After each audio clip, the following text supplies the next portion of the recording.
Thank you.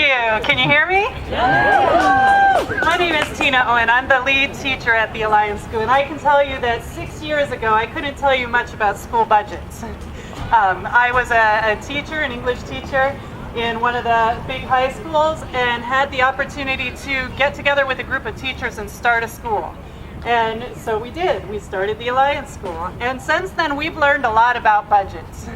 Every year, we have to make tough budget decisions. And each year, over the past 5 years, we've watched as the numbers go down and down and down.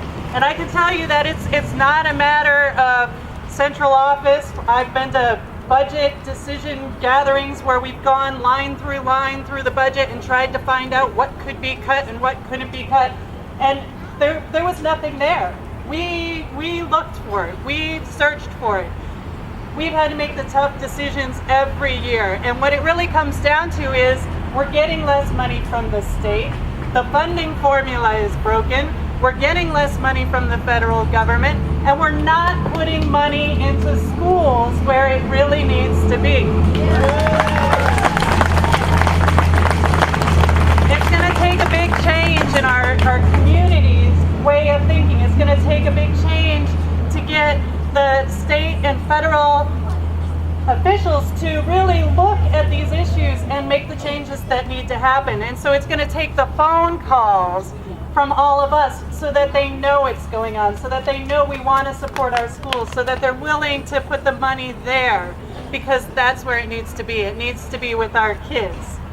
So thank you for letting me be here to speak today.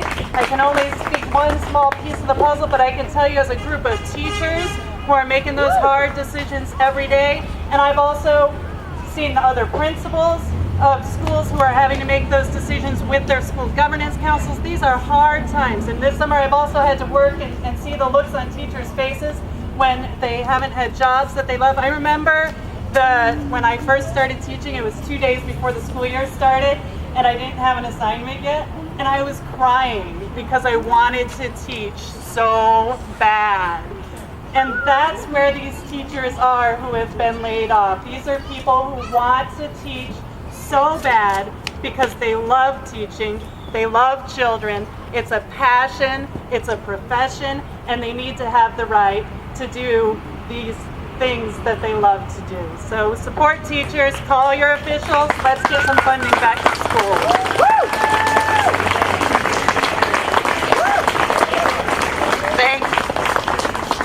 Thank you. The next speaker is Wendell Harris, who is the director of the Education Committee for the Milwaukee branch of the NAACP. Thank you. I am Wendell Harris, chair of the Education Committee for the Milwaukee branch of NAACP. And I come here this evening to share with you, teachers, people who love children, children like myself, that the NAACP stands with you, not behind you. The Milwaukee branch NAACP, the NAACP, with support from people like you, teachers. This past year, in the past 2 years, we have challenged this district on some of the most humongous issues facing education, and we won every one.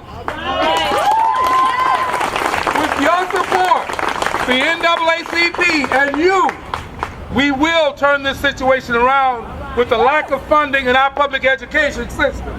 But we cannot do it unless we stand together. My good friend Spencer Coggs is back here, my senator.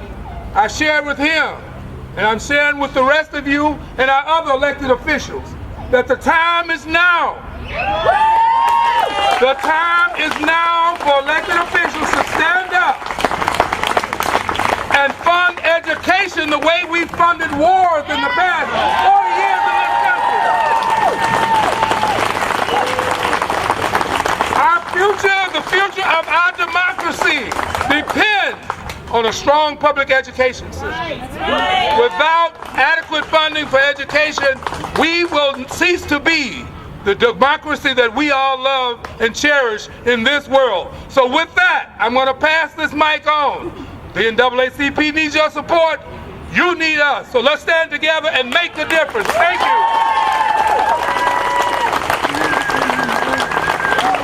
Thank you.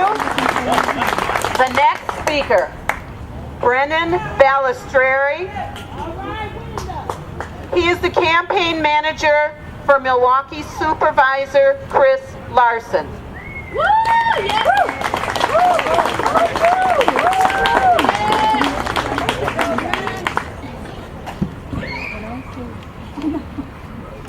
Hello, MPS. When I say teachers, you say fight back, teachers. Fight back. Okay, if you're a member of MTEA, please raise your hand.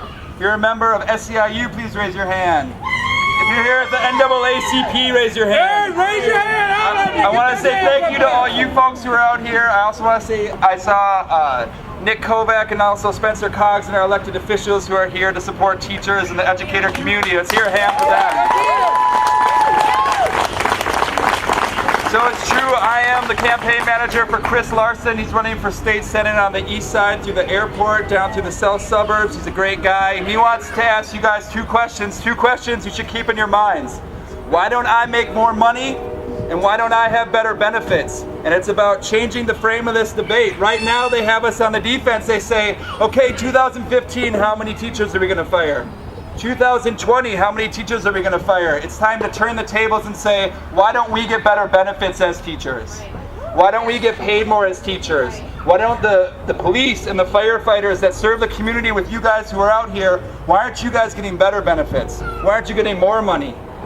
So we need to start changing the frame of the debate and not say, okay, we're going to defend when they fire 500 more of us. We need to get proactive and light a fire under the butts of our elected officials and say, you're going to stand with us and make sure we get better benefits next year. You're going to stand with us and make sure we get more pay. Anyone with me on that?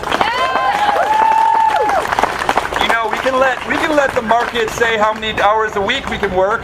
I bet they'll say 60 or 70. We'll let the market say, oh, you know, you guys can work 60 hours a week. Why do we have 40-hour work weeks?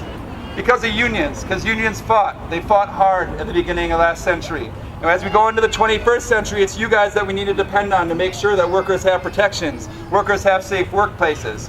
You know, should we let kids work? I think the market would let kids work. I think kids, you know, would fit in the workplace pretty good.